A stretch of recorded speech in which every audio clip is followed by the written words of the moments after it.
अस्सलाम वालेकुम दोस्तों, तुसीं वेख रहे पावर पंजाब टीवी ते मैं तुहाडा मेज़बान मोहम्मद बिलाल। दोस्तों सब तो पहले अपने चैनल करो सबसक्राइब और नाल ही बैल आइकन का बटन दबाओ ताकि साडी हर नवी आने वाली वीडियो तुहाडे तक आसानी तरीके नाल पहुंचे।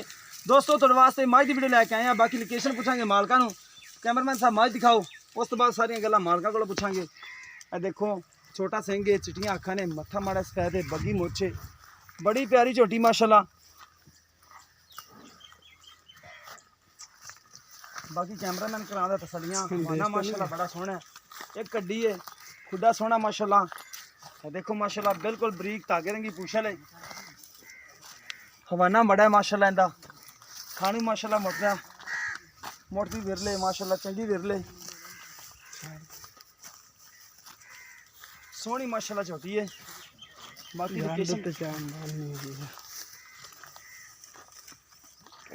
कड्डो ना बाहर कढ़ना पाई जाना। लोकेशन सारी मालकां नूं पुछांगे जो सोचा लई कि किहड़े इलाके च असीं आए खड़े हैं अज।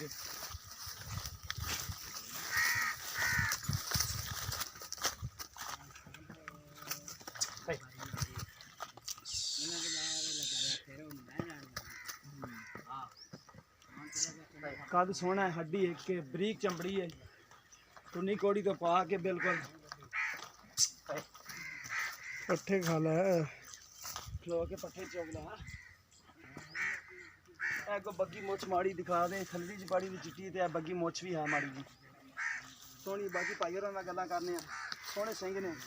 अस्सलाम वालेकुम। वालेकुम सलाम। की नाम भाई तुहाडा? वकील अहमद। भाई तुहाडी लोकेशन अपनी दसो ना।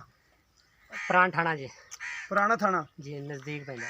किन्ना को नजदीक पैंदा? इधर 2 किलोमीटर पे। 2 किलोमीटर जी ठीक हो गया। होता होता इधर किलोमीटर पे है खड़ा। उधर पैंदा ठीक हो गया। अच्छा ये किनमा सुबह सुना माज ने? ये दूजा जी। दूजा सुबह सुना जी। अच्छा पहले सुबह किन्ना को दुध करदी रही? 15-16 किलो कर दी रही जी साढ़े घरां च। 15-16 जी जी। अच्छा हुणे किन्ना कर जाएगी दुध? बस आ जाएगी।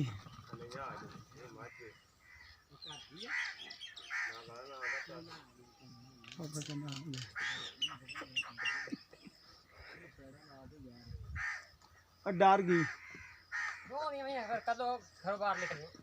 टों दी मजा डर जांदी होंदी ने। अच्छा भैया हुण दस दिन इन्ना दुध करेगी हुण फिर दोबारा? अल्लाह ते हुण वध करेगी, हुण दूजा सूआ सुना हुण तो वध कितने दिन लैंदी सून दे विचों? ले जाएगी 5-4 दिन 7 दिन ले जाएगी, इहो ले जाएगी। अच्छा इन्ने दिन लै जाएगी। थलो सोहनी बनदी माशा थल्लो माशाल्लाह चंगी बन जाती। थणा दे विच कोई वादा घाटा? वो मियां साडी गारंटी होवे जी। गारंटी होएगी तुहाडी? जी ठीक हो गया। अच्छा दी प्यार मोहब्बत दी डिमांड दस दो सानू। फुल 2,20,000 रुपया। 2,20,000 उंदी कोई प्यार मोहब्बत? यार मोल प्यार मोहब्बत वाला कीता तेरे नाल फिर भी यार कर ली यार मत तो थोड़ा बहुता हो जाएगा जी। ठीक हो गया। लो दोस्तों 2,20,000 रुपये पहले डिमांड कर रहे हैं। सोन चो 8-10 दिन लैंदी है। किन्ने दिन लै जाएगी भला?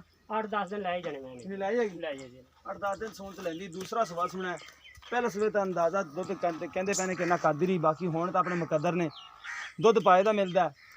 बाकी किसी दोस्त दे पसंद आवे राबता कर सकता है। राबता नंबर है 0303 7816 150 व्हाट्सअप नंबर तीमो नंबर है। मिलेंगे एक नवी वीडियो के नाल। अल्लाह निगहबान।